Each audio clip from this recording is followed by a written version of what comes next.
श्रियः कान्ताय कल्याणनिधये निधयेऽर्थिनाम् श्रीवेङ्कटनिवासाय श्रीनिवासाय मङ्गलम्।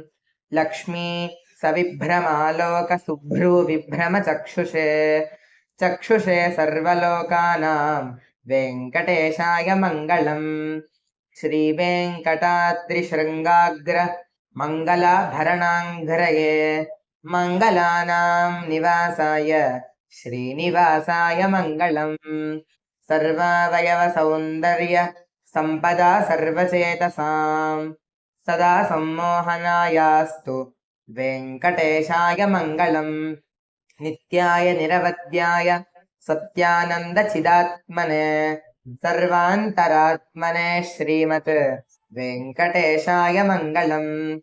स्वतः सर्वविदे सर्वे शक्तये सर्वशेषिणे सुलभाय सुशीलाय वेङ्कटेशाय मङ्गलम्। परस्मै ब्रह्मणे पूर्णकामाय परमात्मने प्रयुञ्जे परतत्त्वाय वेङ्कटेशाय मङ्गलम्।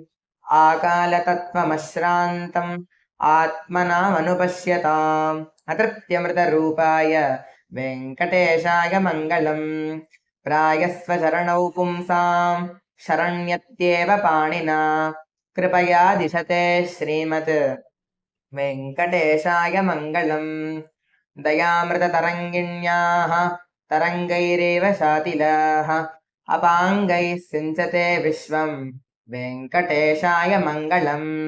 स्रग्भूषाम्बरहेतीनाम् सुषमावहमूर्तये सर्वार्तिशमनायास्तु वेङ्कटेशाय मङ्गलम्। श्रीवैकुण्ठविरक्ताय स्वामि पुष्करिणीतटे शरमया रममाणाय वेङ्कटेशाय मङ्गलम्। श्रीमत्सुन्दरजामातृमुनिः मानसवासिने सर्वलोकनिवासाय श्रीनिवासाय मङ्गलम्। मङ्गलाशासनपरैः मदाचार्यपुरोगमैः सर्वैश्च पूर्वैराचार्यैः सत्कृतायास्तु मङ्गलम्। श्रीपद्मावती समेत श्री श्रीनिवासाय परब्रह्मणे नमः।